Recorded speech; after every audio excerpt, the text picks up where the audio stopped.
Nuestro invitado de hoy, un gran amigo que siempre comparte con nosotros, siempre nos trae noticias interesantes, conversaciones entretenidas, información relevante para la ciudadanía. Don Hernán Calderón, presidente de CONADECUS. ¿Cómo está, don Hernán? Muy, pero muy buenos días.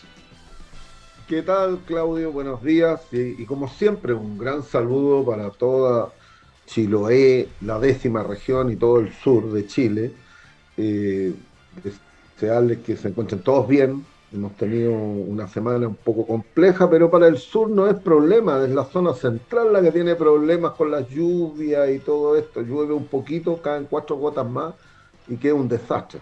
En cambio, en las zonas del sur, eso ya es habitual y por lo tanto no tiene problema. Así que un gran saludo para la familia y todos los chilotes y toda la 10ª región. Igual para usted, querido amigo, claramente cuando llueve un poco en Santiago se inunda todo, ¿ah? Y uno ha visto un poco noticias de lo que puede ver, y los que a veces nos estamos obligados a ver noticias nacionales porque ya la gente como que no está mirando noticias nacionales, como que no les cree mucho.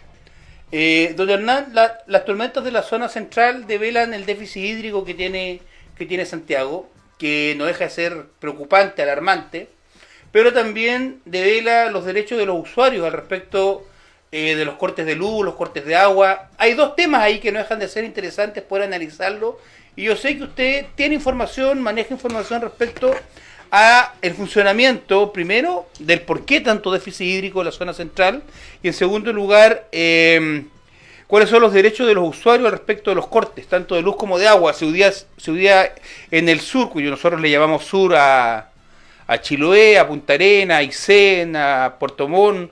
Desde Santiago le llaman sur probablemente a Rancagua, algunos le llaman sur a Exacto. Talca, pero para nosotros la zona más al sur de Chile, en la Patagonia, si se quiere llamar así, no nos ha afectado mucho, pero claramente en Santiago llueve un poco y el tema es muy complejo.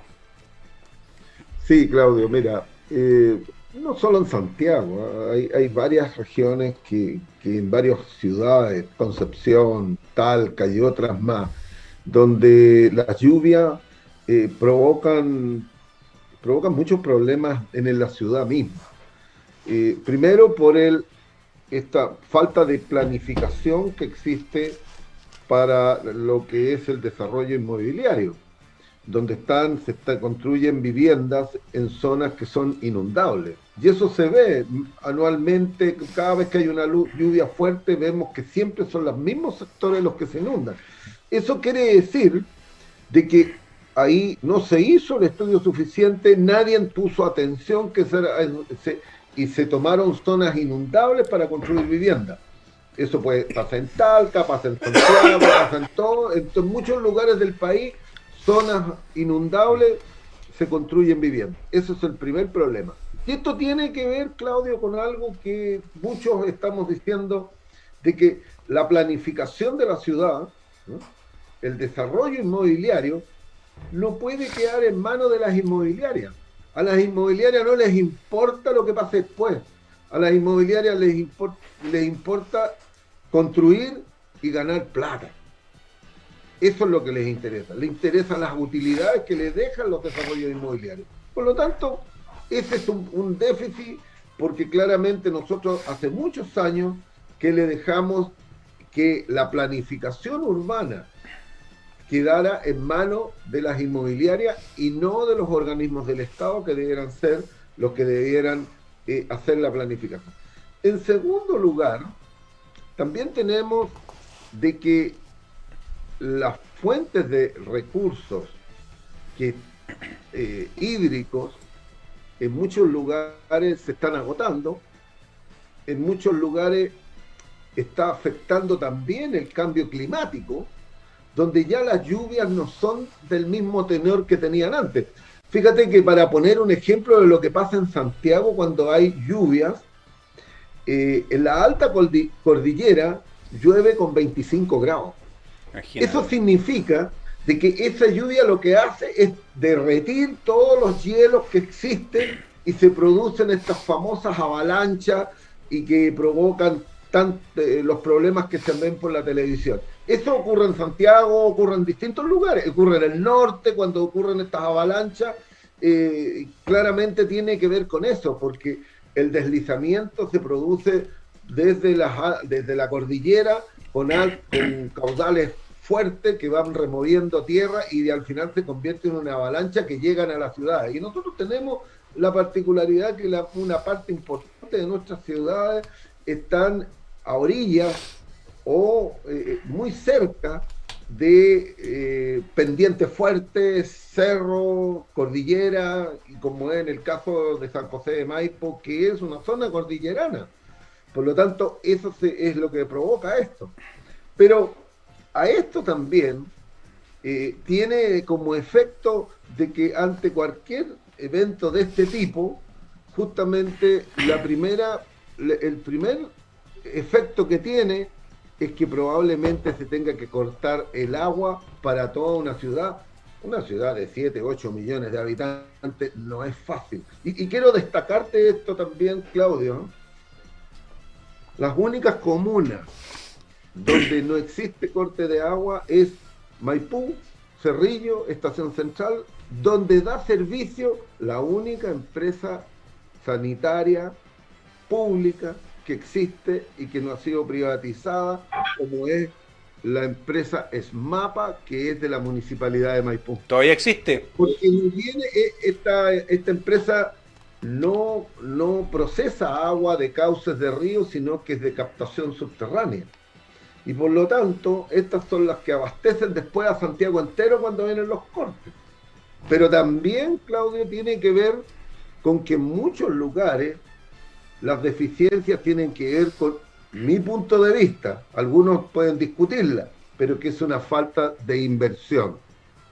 Es una falta de desarrollo de proyectos que piensen más allá de la contingencia del día a día o de un mes o un par de años. Fíjate que yo voy a poner aquí a hacer un poco de historia, Claudio, porque aquí hay que hacer historia. Claro. Santiago tuvo un abastecimiento seguro, permanente, que no provenía del río Maipo hasta el año 70. Santiago consumía en ese tiempo más o menos 5 metros cúbicos por segundo. Hoy día consume 23. En el año 1800 y tanto, intendente de Santiago, don Benjamín Vicuña Maquena. Mira. Benjamín Vicuña Maquena, estamos hablando 1800 y tanto. En vista de que la necesidad que tenía Santiago para poder abastecer de agua pura y tratada para los habitantes de esos tiempos, que eran unos cientos de miles nomás,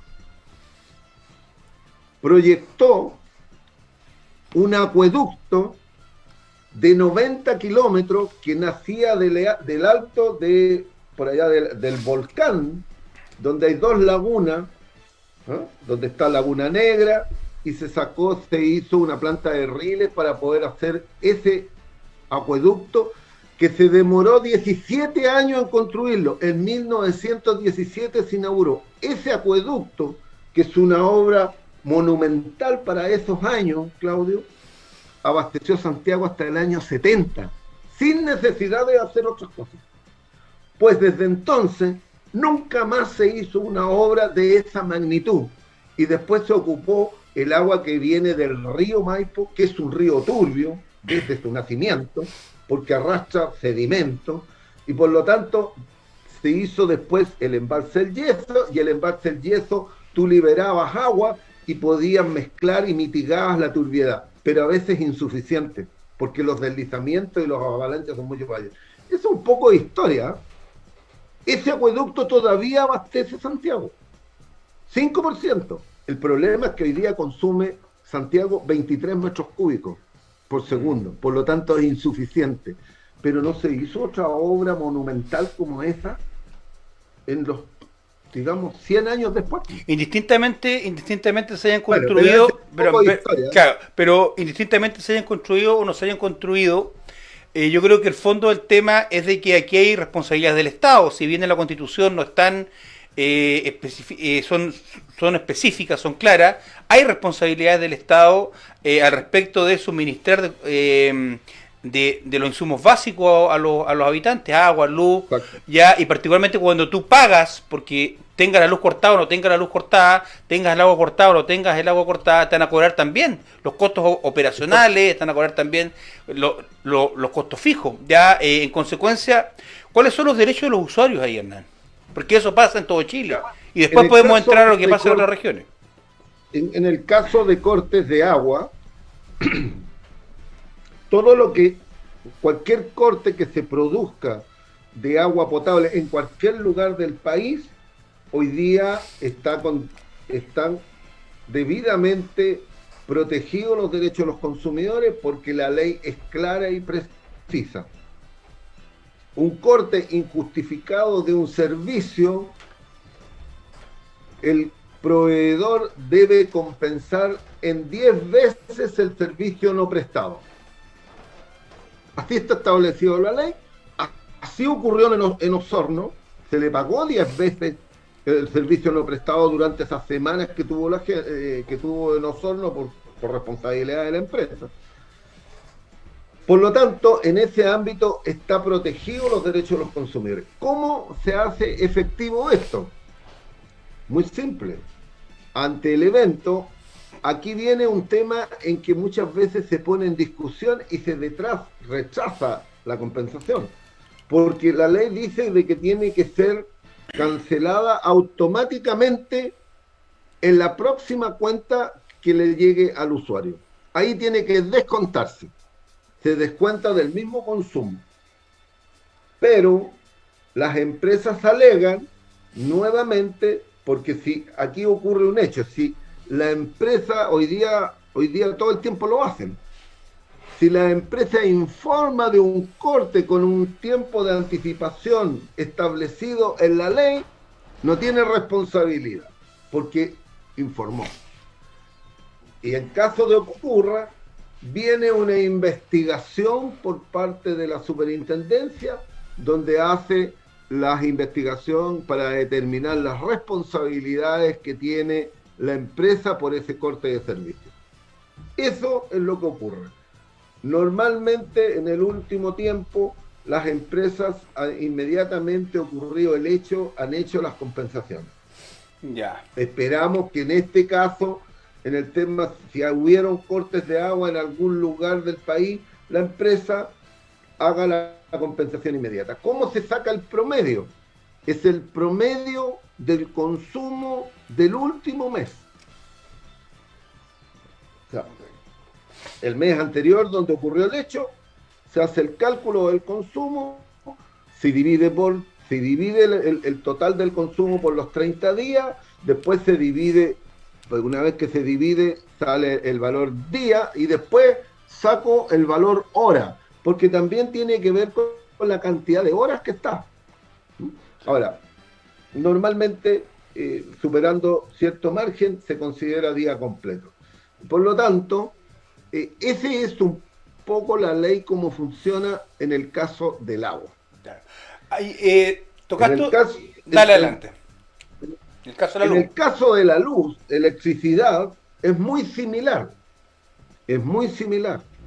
También se hace el mismo promedio, se hacen las mismas condiciones y se toma también el estado anterior, se hacen las divisiones con una diferencia que tiene una condición. Para poder tener derecho a compensación, tiene que haber durante el año los cortes superados las 9 horas de corte.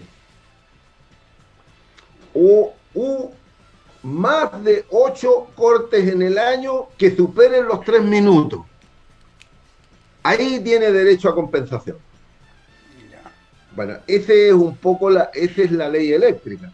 Por lo tanto, también está considerado, y lo que uno alega aquí es que las empresas normalmente ellas apelan a cualquier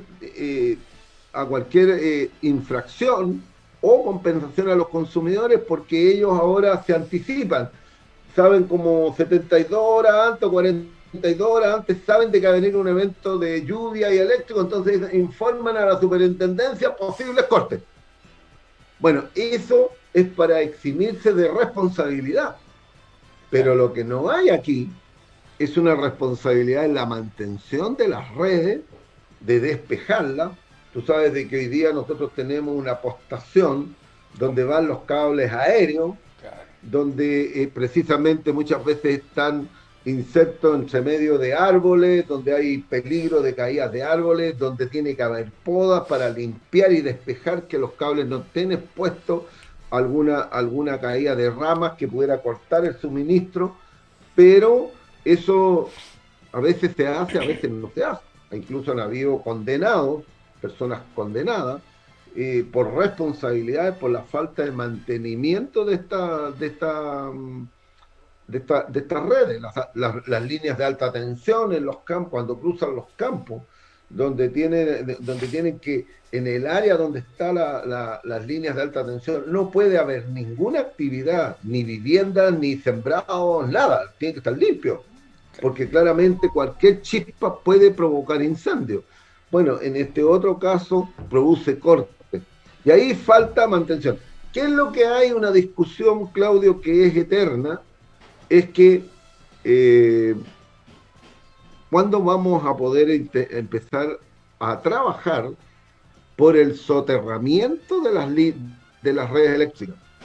Porque primero tiene una contaminación visual brutal, porque en todos los postes se van a colgar las empresas de telefonía, con las cuales irresponsablemente dejan unos moños, unos rollos de cables gigantescos, todos inutilizados, y no limpian las redes.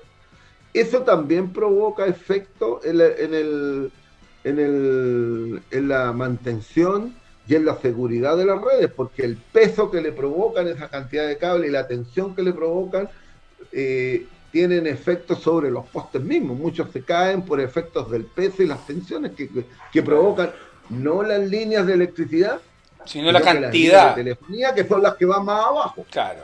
¿No? No, Eso, y la cantidad de cable también inutilizable que uno ve en la esquina de cada poste, digamos, arriba de cada poste está lleno. Visual. Claro. Esa es una contaminación visual inaceptable. Entonces, ¿qué es lo que hay aquí? Falta de una decisión concreta del Estado y de las empresas de poder cambiar, de que ya tengamos, vamos eliminando, haciendo proyectos en algunos lugares, ya está haciéndose en los nuevos proyectos, en muchos lugares se hace con el soterramiento bajo tierra. Claro. Van soterrados. Bueno, esa es una manera de poder evitar que ocurran este tipo de eventos, que la luz, que el viento, que la nieve, que el árbol. Y algunas responsabilidades antes hay de las municipalidades, también tienen responsabilidades, ¿no? ¿Responsabilidades administrativas o responsabilidades políticas? Muchas veces tienen que ser responsabilidades más de políticas públicas que ellos tienen. Por ejemplo, dentro del área donde va la línea del poste, ¿no?, que es una zona exclusiva para la postación, no debieran haber árboles, pero hay árboles. Y los municipios pelean porque quieren colocar arbolitos debajo de las líneas eléctricas, y eso no podría ser. Esta es una pelea que hay constante. Si queremos que las redes no estén expuestas a la caída de árboles, no coloquemos árboles debajo, pero se colocan, y existen. Esa es una realidad. Y por lo tanto ahí han habido peleas entre las empresas con los alcaldes, porque el alcalde no permite que después la empresa eléctrica tenga que ir a podar y cortar los árboles para poder que no le afecten a las líneas eléctricas. Esa es otra pelea. Entonces, esta cosa tiene que resolverse de una manera, digamos, armoniosa, de tal manera de que no estén las redes expuestas a la caída de árboles, pero también las empresas tienen que hacer la pega y empezar a hacer mantención y tener las redes y los equipos necesarios para responderle a los usuarios en forma rápida, instantánea, lo más rápido posible. No es posible que personas que están hoy día en muchos lugares que llegan 36, casi 40, más de 40 horas sin luz. Claro. Eso quiere decir que aquí hay un tema en que las empresas no han respondido oportunamente, no estaban preparados, no tenían los equipos suficientes. Entonces, estas son las debilidades que tiene precisamente nuestras redes, y esto ocurre en todo el país, porque todos estamos expuestos a eso. Y mientras no se tome un plan nacional de soterramiento, difícilmente vamos a poder superar todo esto. Pero las debilidades están. Hay muchas deficiencias todavía. Claro. Vamos a otro tema que nos deja ser interesante tratar, Hernán, que tiene que ver con las excepciones tributarias, porque se está discutiendo en la comisión, no me recuerdo en qué comisión, en el Parlamento. El gobierno formó una comisión especial para revisar todas las exenciones y regímenes especiales que existen donde hay exenciones tributarias. Es tan real que las excepciones tributarias en este país llegan aproximadamente a los 9.300 millones de dólares anuales, que con esos 9.300 millones de dólares podría financiar un sinnúmero de políticas públicas que hoy día están al debe en nuestro país debido al COVID-19, que de paso trae, o de la mano trae una crisis económica muy fuerte. Bueno, mira, por poner solamente un ejemplo, otorgar una pensión básica solidaria universal, o sea, una pensión básica, que hoy día la pensión básica solidaria, hay dos montos, uno para los mayores de 80 y otro para los menores de 80, pero debiera ser de 167.000 pesos. Para que todos los chilenos, al momento de cumplir su edad de pensionarse, digamos, mujeres 60 años, hombres 65, sin ninguna condición, tengan derecho a tener una pensión básica de 167.000 pesos. Y que esa pensión no esté relacionada con su pensión que podría obtener en una AFP o en el régimen que él quiera. Si tiene una pensión de AFP, esta otra pensión básica solidaria se suma a la pensión, pues.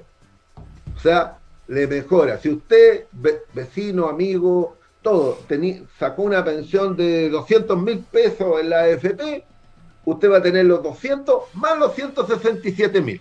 Esa es una de las propuestas que hay para la pensión básica solidaria. ¿Y qué es la única condición que nosotros hemos estado planteando?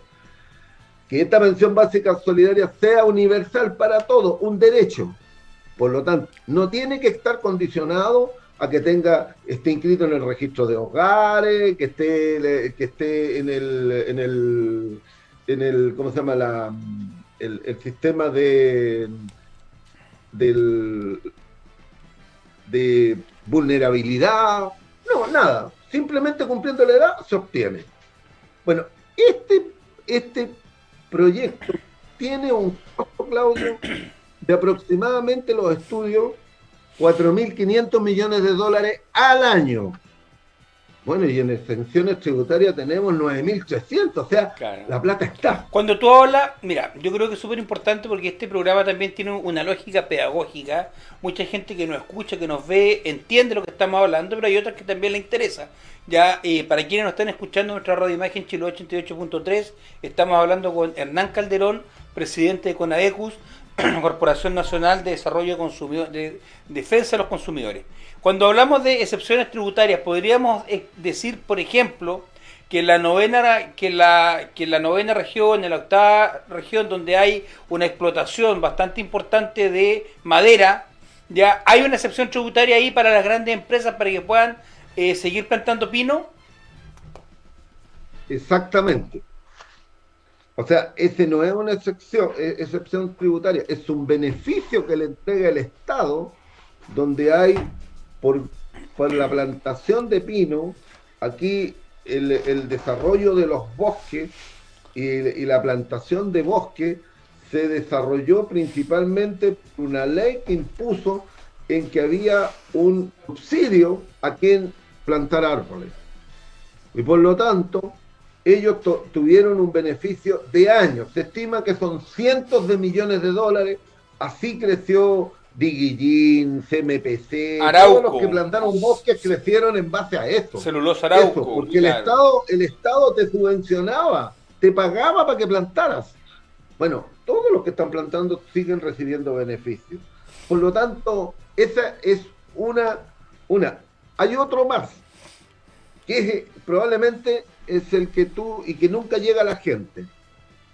La construcción de viviendas llamadas sociales. Recuérdense de algo, las viviendas sociales no son las que uno cree que son todas. Son toda vivienda que tiene menos de 140 metros cuadrados. Está considerada vivienda social. Si tú, Claudio, te vas a, a la dehesa en Santiago, te vas a Chicureo en Santiago, las viviendas que se construyen son todas de menos de 140. Por lo tanto, hay beneficios, son DFL2, ya, Claro. excepción de pago de Están contribuciones. exentos. Primera, ¿no? Segundo, la empresa cuando está declarando que son viviendas sociales, tiene derecho a descontar el 65% del IVA. Esto equivale anualmente, Claudio, en que las inmobiliarias que nosotros vemos, con todas las que ustedes ven en sus regiones, ellos en total dejan de pagar impuestos por esta excepción, por este beneficio, esta exención tributaria, ¿eh? O régimen especial, como le queramos llamar, aproximadamente dejan de pagar 800 millones de dólares al año. Al año.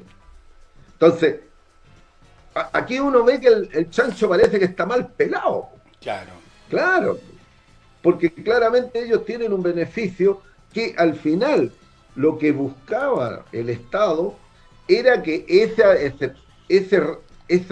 descuento de impuestos y ese menor costo que tienen se fuera traspasado a las personas. Pero no fue traspasado a las personas. Hoy día tú sabes de que las inmobiliarias están obteniendo rentabilidades de sobre el 50% de la inversión. O sea, ¿en qué país del mundo vas a hacer? Esto es lo que produce esta burbuja inmobiliaria que tenemos acá, no solamente en Santiago, en todo Y Chile. ahí, y Entonces, ahí, y ahí tú te cruzas también, porque hay un tema que no se toca mucho, pero que a mí me ha tocado verlo por otras razones, que ahí se relaciona que hoy día el gran cuello de botella para que se sigan construyendo poblaciones no es que no existan subsidios del Estado de la vivienda, sino de que no se amplíen los radios operacionales de la sanitaria. Y al no ampliarse los radios ¿ya? operacionales de la sanitaria, no se pueden construir viviendas porque no tienen red de agua potable y alcantarillado. Pero ampliar en 100 metros, en 200 metros, una red de agua potable y alcantarillado termina siendo más caro que la misma construcción de las viviendas y su Exacto. Bueno, urbanización. O sea, es un robo a mano armada y la sanitaria, todos sabemos que están en manos de extranjeros. exactamente, Claudio. Ese es un tema que yo lo he puesto en la mesa, en discusión en la Cámara, la Comisión de Obras Públicas, sobre que este tema de la conexión a la red y el arranque, ¿no? a la UD y el arranque y conexión a la red, tiene que ser servicio regulado. El problema es que hoy día no es regulado y no está considerado como regulado. Entonces, claramente aquí puede cobrar lo que quiera.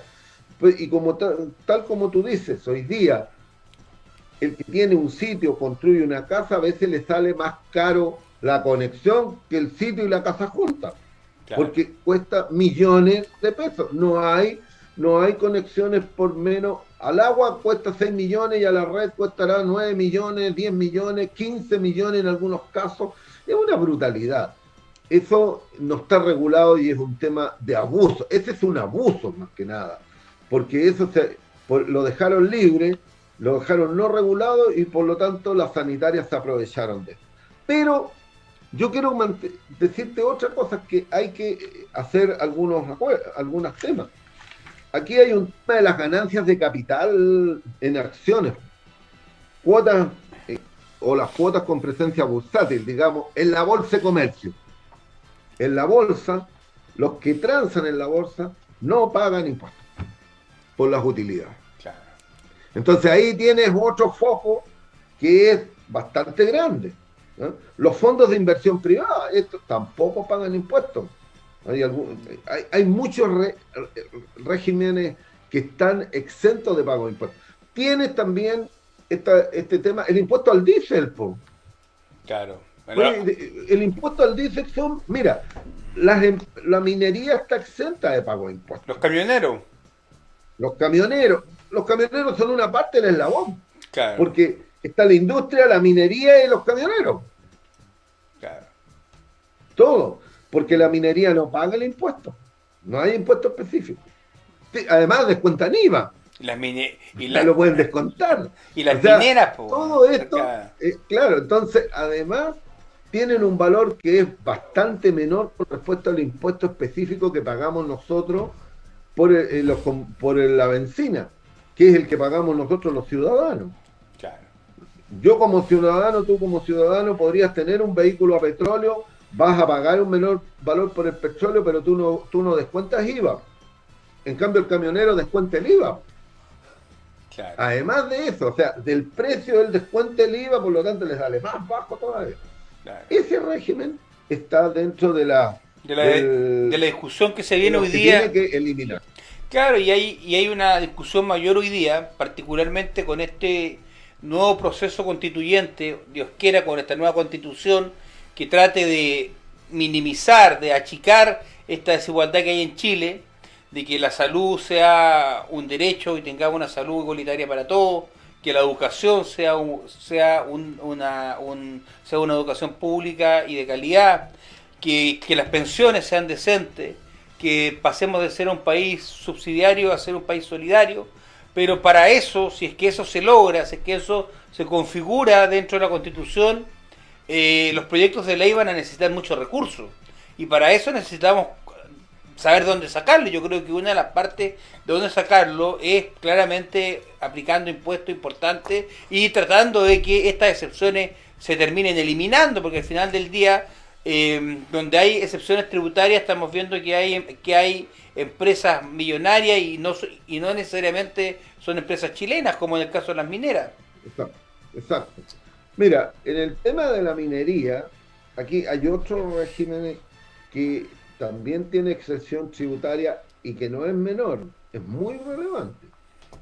Es la renta presunta. Y la renta presunta fue creada principalmente para actividades de difícil fiscalización, pero se transformó en un régimen especial al cual suscribieron ¿quiénes? Transporte nuevamente, agricultura y minería. Tienen umbrales, perfecto, pero ¿qué es lo que han hecho muchos para poder saltar el umbral? Han subdividido sus terrenos para poder entrar dentro del régimen que les aplica la renta presunta. El tema de la renta presunta fue creado, por ejemplo, para poder que lo entienda quién